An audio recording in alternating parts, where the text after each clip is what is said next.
మిత్రులు, వీడియోలో స్వాగతం. ఈ భారతదేశంలో ప్రతిరోజు పురావస్తు శాస్త్రవేత్తలు ఎక్కడ తవ్వినా కొన్ని వేల సంవత్సరాల క్రితం దేవాలయాలు, మండపాలు, కట్టడాలు కనబడుతున్నాయి. దీని ద్వారా నేను చెప్పదలిచింది ఏంటంటే, ఈ కార్బన్ డేటింగ్ టెక్నాలజీ పెరిగే కొద్దీ మన దేవాలయాలు ఎప్పుడు కట్టిదో ఆ యొక్క ఏజ్ పెరుగుతూనే ఉంటుంది. అంటే ఇప్పుడు ఉన్న టెక్నాలజీ కదా 3000 ఏళ్ళు 2000 అంటారు.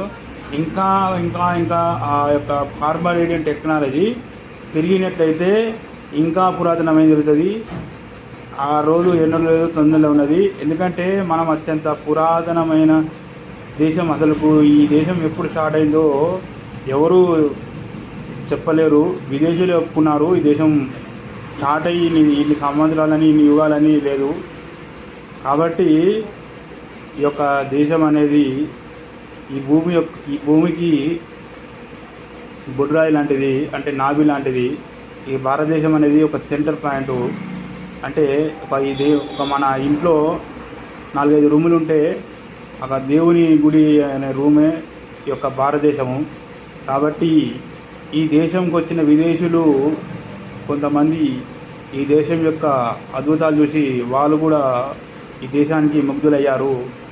వారు దోచుకోవడానికి వచ్చి కూడా కొంతమంది మంచిగా మారి ఈ దేశానికి కొద్దిగా గొప్ప మేలు చేసిన వారు ఉన్నారు. అంటే అలాంటి మంచి భావాన్ని నా దేశం నేర్పిస్తుంది. ఈ భారతదేశం కృతజ్ఞత భావాన్ని ఖచ్చితంగా నేర్పిస్తుంది ఈ భారతదేశం.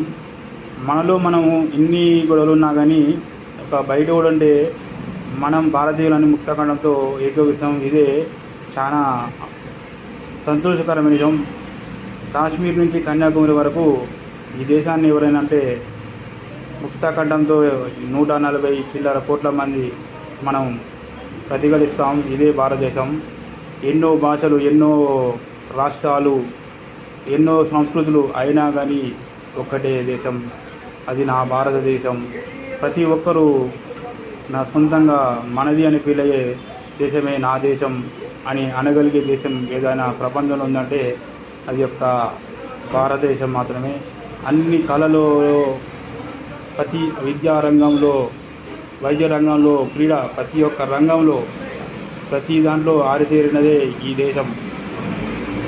ఈ దేశం అనాది, అనంతం, అజరామరం, అజేయం.